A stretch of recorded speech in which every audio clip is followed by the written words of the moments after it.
들어가도록 하겠습니다. 우리가 지금 현재 이 빌립보서의 한 부분을 통해서 하나님의 교회가 어떤 모습으로, 특별히 이 바울 사도가 설명하는 교회의 하나됨, 공동체가 어떻게 하나를 이룰 수 있는가, 그리고 그 하나됨을 유지할 수 있겠는가, 이 하나됨을 위해서 우리 각 사람들은 어떤 신앙으로, 어떤 이 태도로 우리가 이 공동체 안에서 처신하고 생활해야 될 것인가 하는 것들을 이 바울 사도가 로마에서 이 빌립보에 있는 성도들을 향해서 편지를 쓰면서 하나하나 설명하고 있는 것들을 우리가 지금 8주간째 본문을 따라서 강의하고 있습니다. 이 빌립보서의 가장 우선적인 주제는 교회의 하나됨이라, 이렇게 제가 첫 시간에 설명을 해드렸습니다. 그리고 이 빌립보라는 독특한 이 식민 도시에 세워진 그 교회가 밖으로는 끝없는 적대자들의 박해, 이 핍박에 직면하고 있고, 안으로는 안타까운 내분 문제가 이들의 어려움을, 이들 교회가 이 내분 문제에 봉착해 있었기 때문에 이 빌립보 교회에 쓴 편지가 이들에게 참으로 이 직접적이고 중요한 그런 이 서신으로 다가오고 있다고 설명했습니다.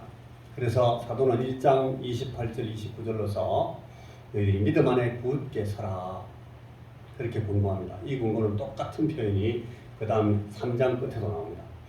여기 오직 너희는 그리스도의 복음에 합당하게 생활하라. 이 빌립보 도시가 이 로마의 이 전방에 나가 있는 식민 도시로서 그 바브레안들, 야만인들 사이에 세워진 도시임에도 불구하고 로마 시민들과 똑같은 그런 정치적 입지를 가지고 그들이 생활하기 때문에 저들에 있어서 생활은 바로 이 정치적인 생활이다, 그런 설명을 했습니다. 그래서 그 표현을 그대로 이 빌립보 교우들에게 바울 사도가 그들이 알고 있는, 충분히 공감할 수 있는 단어를 써서 설명했습니다. 오직 너희는 그리스도의 복음에 합당하게 스스로를 정치해라. 그리고 한 마음과 한 뜻으로 복음 신앙을 위해서 서로 협력해라. 그렇게 이 1장 말미에 말씀했습니다. 그리고 1장에 이런 말씀들을 한 포인트로 요약하니까 복음에 합당한 공동체를 이루어라 하는 교훈으로 주어져 있다고 말씀했습니다. 그리스도의 은혜를 나누어 받은 너희 교회는 믿음과 고난을 함께하는 공동체로 세워졌다. 그래서 2장으로 넘어오니까 바울 사도는 복음에 합당한 공동체를 세우기 위해서 우리 각자가 해야 될 구체적 행동 지침을 4가지로 먼저 줬습니다. 집중해서 해야 될 일 4가지. 하나, 같은 생각을 가지라. 둘, 같은 사랑을 베풀어라. 셋째, 한 스피릿, 한 혼을 가지고 행동해라. 넷째, 한 마음이 되어라. 그래서 하나, 같은 마음, 여기에 집중할 것을 바울 사도가 설명했습니다. 그리고 하지 말아야 될 것, 이 하나가 되기 위해서 이기심에 근거한 분파주의에 빠지면 실패하고 마는데, 이 이기심에 근거한 분파주의에 빠지지 않기 위해서 첫째, 허영심을 갖지 마라. 허탄하게 자랑하는 거 교회 공동체 안에서 절대 하지 마라.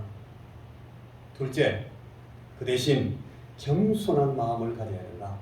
겸손한 마음을 갖는 것이 이 이기심에 근거한 분파주의를 극복하는 중요한 요지가 된다. 셋째는 다른 사람들을 돌보라.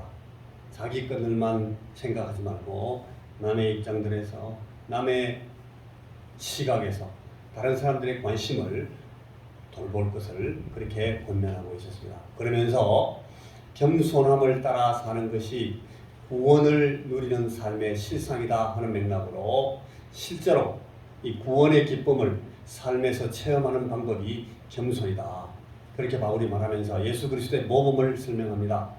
주님의 모범, 이걸 본삼음으로써 우리는 이런 공동체를 완성할 수 있다 하는 차원에서 이 그리스도 찬송시라고 우리가 보통 말하는 이 예수 그리스도의 모범을 이 빌립보서 2장에서 쭉 시적으로 그리스도 찬송시, 어떤 사람들은 바울이 썼던 시다, 어떤 사람들은 그 이전에 나와 있던 신앙 고백서의 한 부분을 바울이 인용하면서 썼다 이렇게 말하는데 거기 빌립보서에 그리스도 찬송시가 나오고 있습니다. 이 그리스도 찬송시는 이른바 여러분 제가 신학적으로 설명할 때는 아담 기독론이라는 그 설명을 해드렸는데 주님 예수 그리스도의 자기를 낮추심 그리고 자기를 희생하심이라는 이 모범을 따라서 공동체적인 삶을 살아갈 것을 권면하는 사도는 이제 구체적이고 실제적이면서 눈에 보이는 실제로 바울 자신과 그리고 자기 동역자들 가운데 이 디모데와 에바브로 디도를 제시하면서 우리를 본삼고 따라와라. 우리가 예수 그리스도를 본받을 테니까 우리는 그리스도를 본받은 자 될 테니까 너희들은 눈에 보이는 우리를 본받으면서 주님을 닮아가라. 그렇게 바울 사도가 권면한 사실을 우리가 지난 시간까지 봤습니다. 그래서 그 제일 마지막 부분에 두렵고 떨림으로 두려움과 떨림으로 여러분들의 구원을 완성해 가라 라고 권면하는데 이 두려움과 떨림으로 구원을 완성해라 하는 이 권면은 그 12절에서 그 구원이라는 말을 의미를 바로 이해하는 것이 굉장히 중요합니다. 그것은 우리 개인의 이 종말론적인 구원을 설명하는 것이 아니라 우리가 구원받고 예수 믿어서 하나님 앞에 가는 걸 그걸 말하는 것이 아니고 여기 말하는 구원은 교회 공동체의 안녕을 달성해라 하는 권면이라고 설명했습니다. 너희가 두렵고 떨림으로 이 교회 공동체의 안녕을 이루어 나가라. 아주 사회학적인 공동체적 개념에서의 구원이라고 제가 말씀해 드렸습니다. 그래서 빌립보의 독자들은 자신들의 교회 공동체의 안녕을 도모해 가되 두렵고 떨림으로 이 교회 공동체의 안녕을 달성해 나가라. 왜 두렵고 떨리는가 하면 이 교회 공동체의 안녕을 위해서 우리가 책임 있게 행동하는 이 모든 일들에 대해서 예수님께서 나중에 마지막 심판날 반드시 이 부분을 따질 것이다 하는 사실을 우리가 생각하면서 두렵고 떨어라. 두려움과 떨림으로 이 공동체, 교회 공동체의 안녕을 추구해라고 그렇게 설명한다 말씀을 해드렸습니다. 오늘은 이제 하나된 교회, 이 교회 말씀의 8번째 시간입니다. 복음의 말씀을 붙들고 선포하다. 제가 제목을 이렇게 정했습니다. 여러분 이 공동체의 안녕을 위해서 하나님의 심판을 의식하고 두려워하는 그래서 두렵고 떨린 자세로 노력하라 하는 권면에 실제 행동 강령이 거기 3가지로 오늘 우리 본문에서 나왔습니다. 2장 14절에서 16절 사이에 3가지 실제 행동 강령이 나옵니다. 우리가 이 공동체의 안녕을 위해서 우리 교회의 온전한 하나됨을 이루기 위해서 우리가 두렵고 떨림으로 교회 생활하는데 그 3가지 행동 강령이 첫째는 먼저 원망과 시비가 없이 해야 된다. 그게 17절 말씀, 14절 말씀입니다.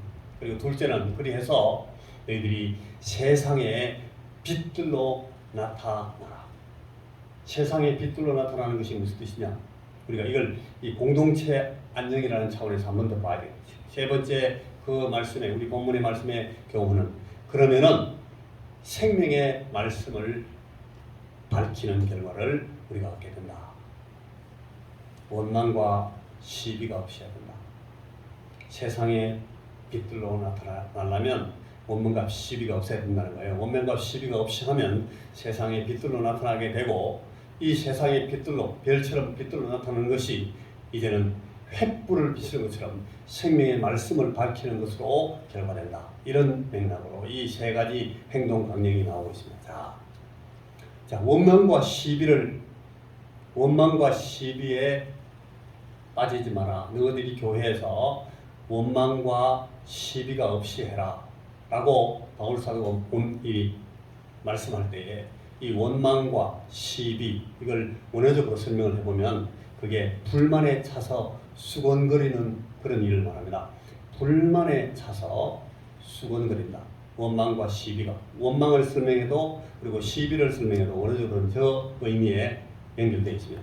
그래서 이 원망과 시비를 없이 해라 바울이 설명할 때에 구약의 본문들이 한 3군데로 쭉 연결이 되는데 출애굽기에 있었던 사건, 그 사건 하나에 바울이 다른 곳에서 설명할 때에 원망과 시비는 공동체를 파괴하는 책동이라고 설명하면서 이 예를 들어줍니다. 그리고 그것들에 대해서 고린도전서 10장 10절에서 바울이 아주 심각하게 요약해서 우리에게 권면합니다. 여러분, 이 우리가 원망과 시비를 하는 이 공동체의 상황들을 살펴보면 항상 이 우리가 막 박해를 당하거나 어려움에 쪼들려서 난감한 상황을 당했을 때에 구성원들은 서로 시비합니다. 그리고 대적과 핍박이 우리 앞에 일어날 때에 지도자를 원망하기 쉽습니다. 리더십들. 이 사실을 잘 보여주는 예가 거기 여러분 제가 기록하고 있는 출애굽기 16장 그리고 민수기 14, 15, 16장에 나오는 사건입니다. 우리가 이 사건들을 다 잘 알고 있습니다. 한번 우리가 살펴보면은 여러분 이 출애굽기 16장에는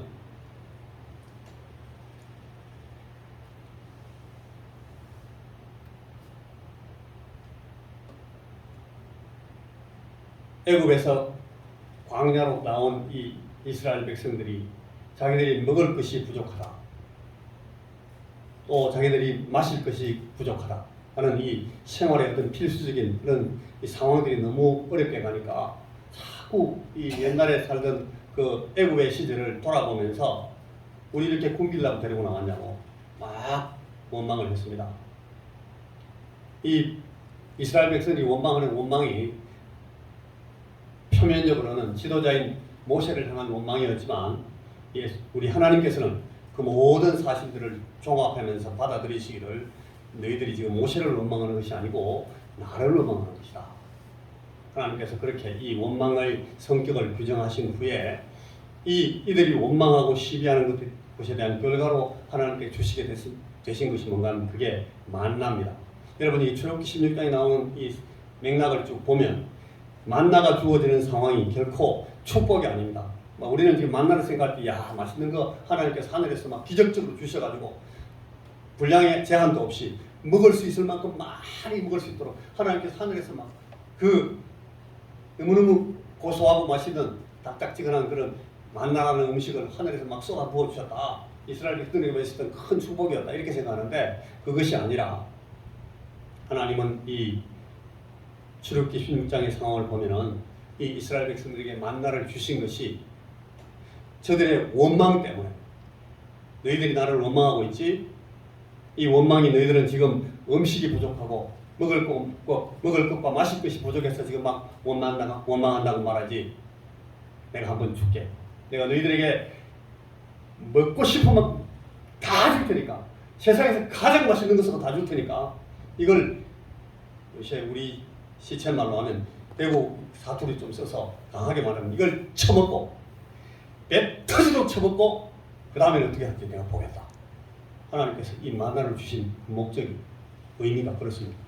많은 거 먹어라. 다 먹고 그 다음에 어떻게 하는지 내가 보겠다.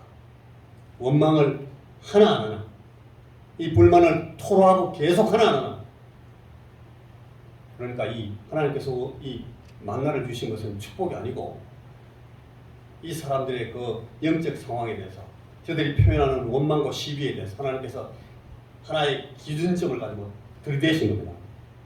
너희들이 배고파서 원망한다고? 너희들이 지금 삶이 곤란해서 원망한다고? 지금 원수들이 너희들을 막 대적하고 박해하고 이 광야의 생활이 너희들을 쪼들게 하니까 너희들이 원망한다고? 좋아. 다 풀어줄게. 이 문제는 다 해결된다. 한 방에 다 해결해 줄 테니까 그러고 나서 어떻게 하는지 내가 보겠다. 출애굽기 16장은 그런 사건입니다. 그리고 민수기 14장, 15장, 16장에 나오는 사건들을 쭉 보시면 거기는 그 고라라는 사람이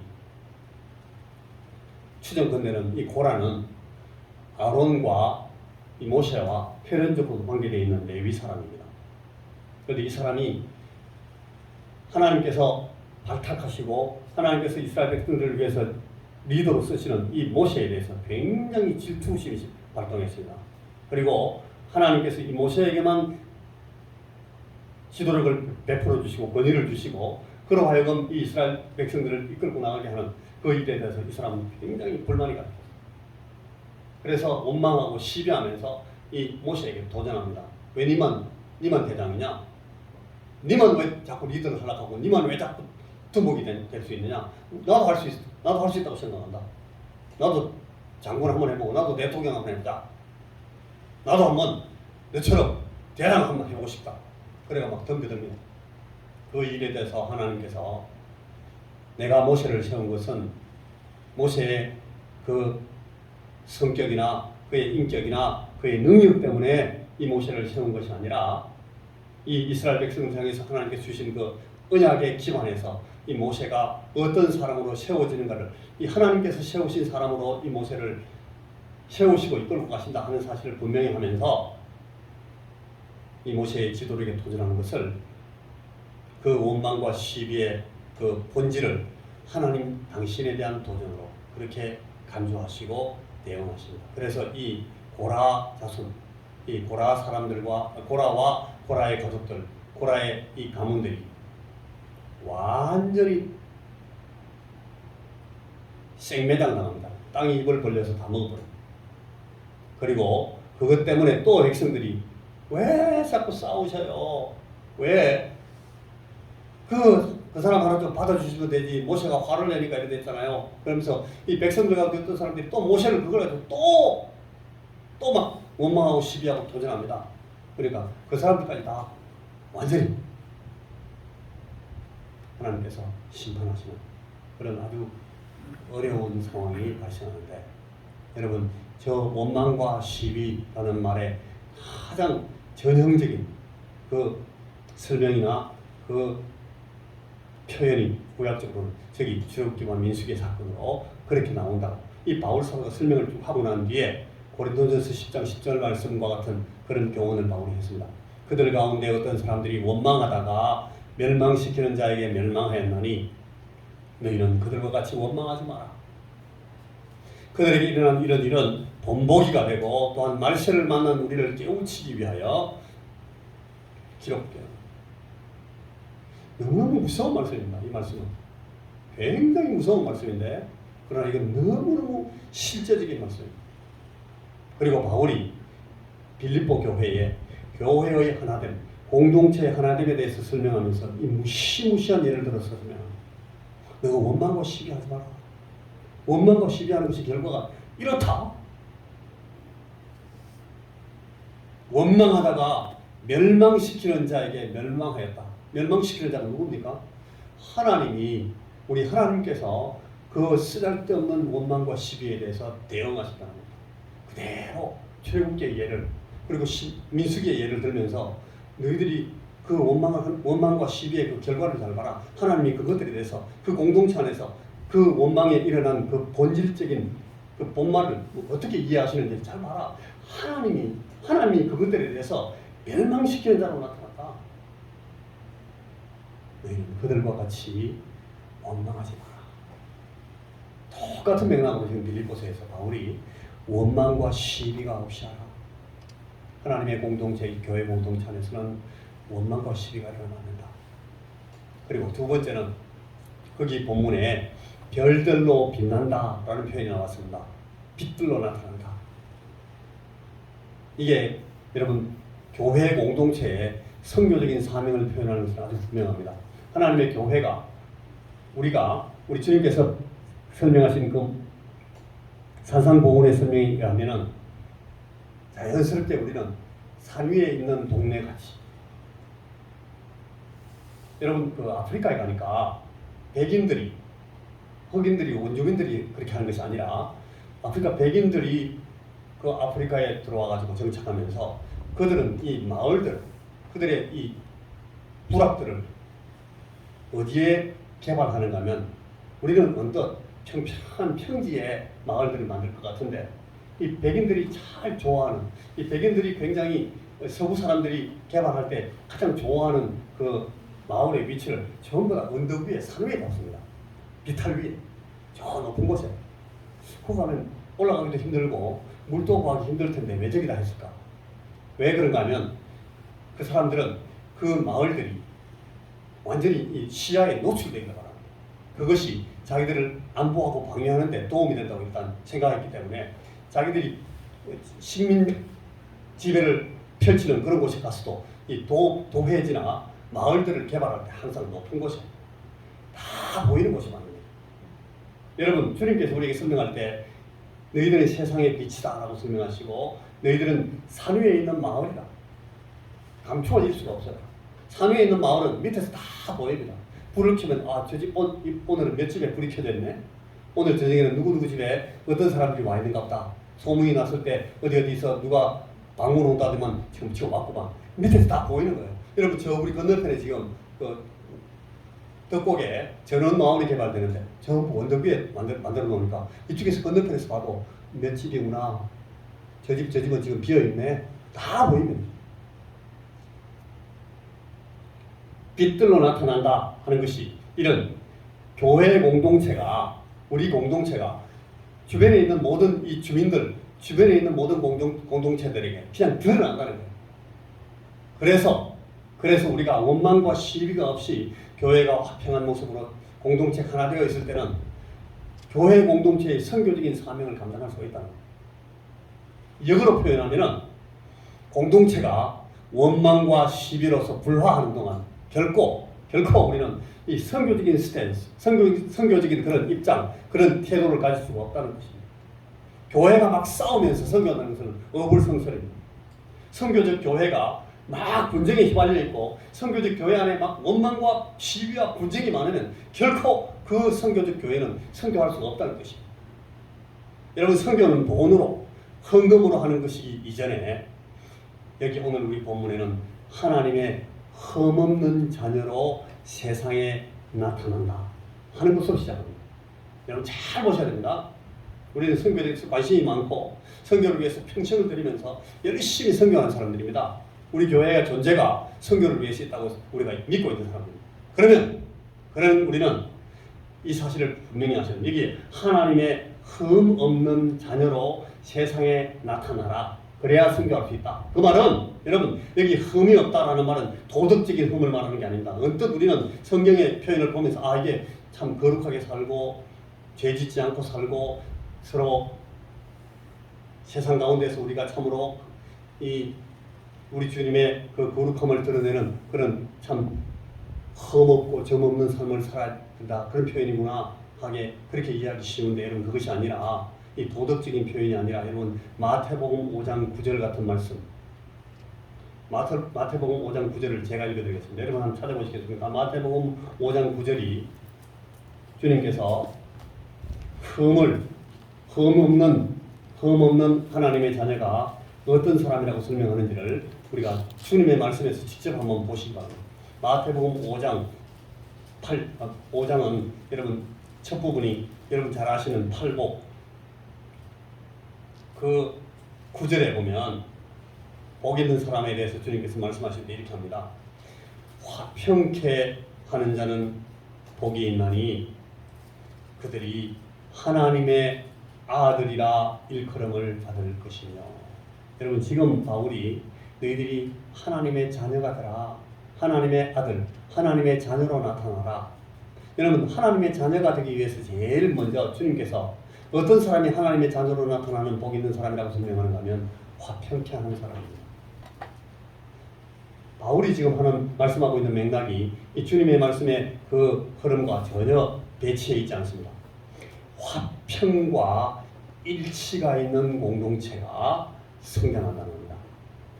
화평과 일치가 있는 공동체가 건강하다는 겁니다. 여러분 우리가 지금 우리 교회는 여러 가지 환경적인 요인에서 교회가 너무 축소되고 어려움을 당했기 때문에 우리가 계속 기도하고 있는 것이 우리 교회가 정말 앞으로 성장하고 확대될 수 있는 이 주의 복음을 많은 곳으로 퍼나갈 수 있는 그런 교회가 되게 해달라고 우리가 기도하고 있는데 그걸 위해서 제일 먼저 해야 될 일은 우리가 하나님의 자녀들이 되는 것인데 하나님의 자녀다운 사람들로 이 우리 교회 공동체 구성원이 되는 것인데 그것이 제일 첫 조건이 화평과 일치가 있는 공동체 그런 공동체의 구성원이 되어야 된다 하는 겁니다. 여러분 그러니까 우리 교회는 화평과 일치에 가장 집중해야 됩니다. 오늘까지 우리 교회가 120년 동안 오면서 자주 우리 교회는 화평하지 못하는 교회로 소문이 많이 났습니다. 저 교회는 마음이 하나가 안 돼, 일치하지 못해 하는 소문이 많이 났다고 제가 그렇게 들었어요. 지나간 얘기입니다. 지금 우리 얘기는 아닙니다. 우리는 지금 제가 어느 누구 앞에도 확실히 말할 수 있는데 우리는 정말 화평이 있고 일치하는 교회인데, 여러분 여기 꼭 화평을 가진다, 그리고 일치에 참여한다, 이 말에 대해서 여러분 잘 보셔야 됩니다. 화평을 가진다는 것은 교회 공동체가 선교적 사명을 수행할 수 있는 최소한의 기본 조건입니다. 그리고 여기 본문에 따라서 일치한다, 일치에 참여한다는 것은 공동체 안에서 한 성도가 성장하고 성숙하는 필요 조건입니다. 교회 공동체가 선교적 사명을 수행하는 기본 조건이 화평이다. 그리고 공동체 안에서 우리 각 개인들이 성장하고 성숙하는, 자라는 가장 필요한 조건이 일치다 하는 사실을 여러분 잘 보셔야 합니다. 그래서 우리가 화평을 깨뜨리는 일이 교회 안에 일어나면, 내가 화평을 깨뜨리는 사람이 되면 내가 제일 나쁜 사람이 됩니다. 하나님의 교회에서 일치가, 물론 주의 진리 앞에서 일치가 돼야 되죠. 이 일치를 우리가 깨뜨리는 그런 입장에 내가 서게 되면 내가 가장 나쁜 사람이 됩니다. 빌립보 교회에 오늘 바울 사도 권면하는 이 내용, 스스로 진지하게 한번 물어보셔야 된다. 교회 안에, 우리 공동체 안에서 우리가 어떤 관계를 가질 것인가, 관계들 안에서 그 분명한 신뢰를 우리가 한번 들어보셔야 된다. 내게 대해서 여러분 각자가 다른 사람에게 물어보지 마십시오. 각자가 자기 자신에게 물어보십시오. 그리고 내가 이렇게 주장하고 내가 이렇게 믿을 수 있는 증인들이 내 곁에 있는가 한번 물어보십시오. 스스로에게 물어보십시오. 저는 늘 화평케 하는 구성원입니까? 내가 저분에게 한번 물어볼까? 그럼 저분은 뭐라고 대답할까? 여러분 그렇게 물어보시라는 겁니다. 제가 늘 이 하나님의 교회 안에서 화평케 하는 구성원이 맞습니까? 적어도 저분은 내게 당신은 그럴 거라, 당신은 그런 사람입니다 라고 말해줄 거라고 여러분 믿어지십니까? 이걸 물어보라는 거예요. 또 물어보십시오. 제가 항상 일치를 달성하는 그런 구성원입니까? 여러분들이 속해 있는 그 공동체 안에서 누구에게 물어본다고 생각할 때에 그가 내게 그래, 당신은 늘 일치를 추구하는 사람이야 라고 대답할지를 한번 생각해 보시라는 거예요. 실제로 애놀이 하지 말고 자꾸 좋게만 보려고 하지 말고, 저는 목사로서, 또 여러분 장로님들로서, 권사님들로서, 집사님들로서 우리 각 개인들이 다 물어봐야 돼. 내가 늘 화평케 하는 사람입니까? 목사님은 늘 화평케 하려고 애쓰는 사람이라고 저는 알고 있어요. 제가 보니까 그렇습니다 라고 말한 건지 제가 물어봐야 돼. 여러분 물어보십시오. 그리고 저는 항상 일치를 달성하는 구성원입니까? 그런 목사같이 보입니까? 제가 우리 성도들이 물어볼 때 저분은 적어도 목사님 아마 저는 그렇게 생각합니다. 목사님은 늘 일치에 애쓰고 일치를 위해서 늘 희생하고 노력하는 분이에요. 저분은 그렇게 말해주겠지 라고 믿어지는지 물어보시라는 겁니다. 스스로 자문해 보십시오. 이런 거 없이 설렁설렁 그냥 넘어가고 오늘 목사님도 좋은 얘기 하시는구나, 그래, 교회는 하나가 돼야 돼, 화평해야 돼, 아멘, 지나가자, 그건 아니에요. 교회에서 누가 가장 잘나는 사람입니까? 오늘 우리 교회 저 멀리 있는 다른 교회 말하지 말고 우리 교회, 21세기 원성교회, 우리 원성교회에서 누가 제일 잘나는 사람이냐 한번 생각해 보십시오. 말 잘하고 지식 있고 경험이 많아서 다른 사람 잘 가르치는 사람, 여러분 그런 사람 잘난 사람이에요? 많은 사람들 그렇게 생각하지 않습니다. 그래, 네 말 잘한다, 그래 너 아는 거 많구나, 너는 온 세상을 돌아다니면서 정말 경험이 많네, 잘났다, 그렇게 생각하는 사람 아무도 없습니다, 사실은. 여러분, 그리고 빠릿빠릿하고 부지런하게 일 잘하는 사람이 잘난 사람이니까 너 당신 정말 일 잘해, 빠릿빠릿하구만, 누구보다 일을 많이 하고 잘해, 부지런해, 잘났어, 그렇게 생각하는 사람은 없어요. 의외로 안 그렇습니다, 여러분. 그리고 능력 있는 사람, 부유한 사람, 여유 있는 사람, 그런 사람 잘났다고 생각할 것 같습니까? 하나님의 교회는 그렇지 않습니다. 하나님께서 쓰시고 하나님의 교회를 세우시기 위해서 많은 열매를 내시기 위해서 하나님께서 사용하시는 사람은 능력 있는 사람이 아닐 때가 많습니다. 부유한 사람이 아닐 때가 많습니다. 여유 있는 사람이 아닐 때가 많습니다. 그런 사람 교회에서 꼭 잘한 사람 아닙니다. 여러분 누구를 뽑으라고 할 때 교회에서 투표할 때 보십시오. 여러분 어떤 분들을 뽑는지 아십니까? 여러분 스스로 보시면 압니다. 여러분 말 잘하는 사람 투표할 줄 압니까? 지식 있는 사람 뽑아줍니까 여러분? 여러분 자신이 경험 많아서 막 말 잘하고 돌아다니는 사람 막 쓰고 싶습니까? 빠릿빠릿하고 부지런하게 일하는 사람 쓰고 싶어요? 그런 사람 뽑아줘요? 하나님 그렇게 안 하시더라고요. 우리 하나님께서 쓰시고 하나님께서 장로로 세우시고 하나님께서 책임자로 세우시고 하나님께서 리더로 삼는 그런 사람들의 그 모습을 성경은 늘 말할 때에 여러분 화평한 사람, 항상 하나로 일치하게 하는 사람, 그런 사람을 뽑으라고 오늘 말씀합니다. 집사에 대해서, 장로에 대해서 뭐 복잡하게 설명을 많이 한다면 다 자세히 보면 큰 눈으로 보시면 화평케 하는 사람, 화평의 증거를 가진 사람, 가정 안에서도 화평한 사람, 그런 사람을 뽑아야 된다. 늘 말씀이 그렇게 설명하고 있는 것입니다. 자, 이제 말씀을 마칩니다. 선교적인 공동체가 되기 위해서 사도가 덧붙이는 교훈, 생명의 말씀을 밝혀, 그런 말씀을 쓰는데 이 밝혀 할 때 쓰는 그 동사가 밝히다라는 말이 확고한 두 가지 요인을 설명하고 있어요.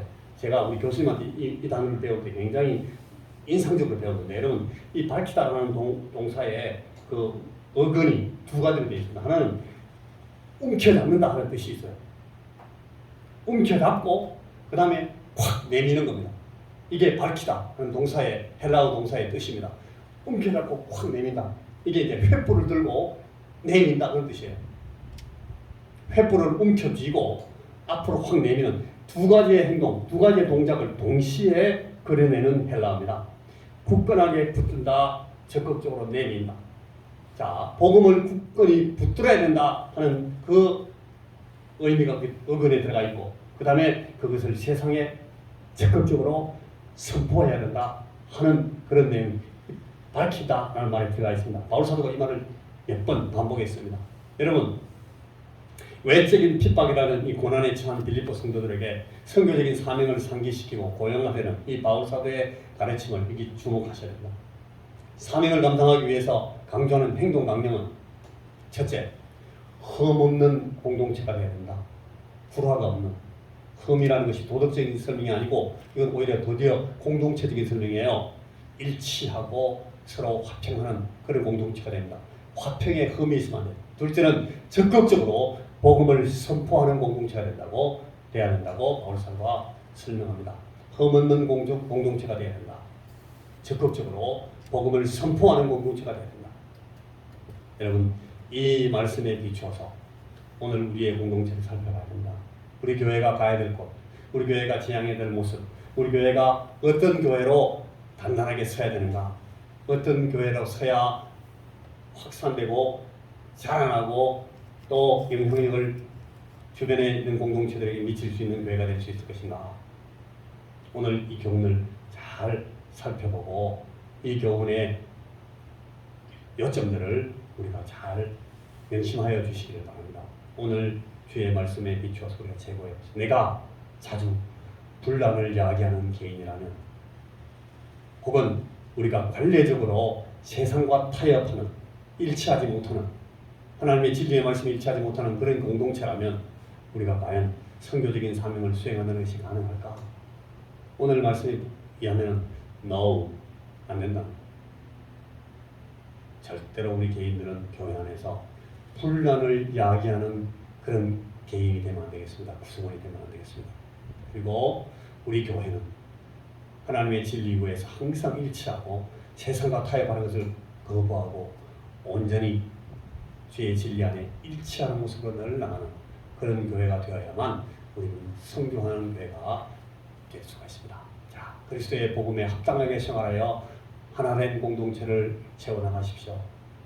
그것은 겸손히 주님의 모습을 따라 자기 희생의 사랑으로 한 마음이 되는 모습으로 이루어집니다. 마지막 날 주님 앞에 설 때에 우리 공동체 안녕을 위해서 우리가 어떻게 책임 있게 행동하였는지를 주님 앞에서 우리가 따지게 될 겁니다. 주님이 우리에게 물으실 겁니다. 이 사실을 우리가 명심하면서 두렵고 떨림으로 이 일치에 우리가 헌신해야 됩니다. 그래서 오늘 별처럼 횃불처럼 우리가 우리의 교회 생활, 우리 교회가 빛나도록 밝히는 주의 복음을 밝히는 그런 교회가 되도록 우리의 교회를 위해서 우리가 개개인들이 함께 책임있게 주의 말씀에 순종하면서 살아나가야 되겠습니다. 기도하겠습니다. 하나님, 오늘 우리에게 주신 이 주의 말씀이 우리에게 권면하는 말씀을 우리가 애누리 없이 잘 받게 하시고 열심으로 두렵고 떨림으로 성실하게 주의 말씀에 순종하는 자들 되어서 하나님 우리 교회가 참으로 세상 가운데 빛들로 나타나고 주의 복음을 적극적으로 선포할 수 있는 그런 교회로 서갈 수 있도록 주여 우리의 교회를 써 주시옵소서. 우리 각 개인들은 이 교회를 위해서 한 지체 한 지체로 주님이 이 교회를 이루는 벽돌처럼 한 사람 한 사람을 써 주시옵소서. 예수님 이름으로 기도하옵나이다. 아멘.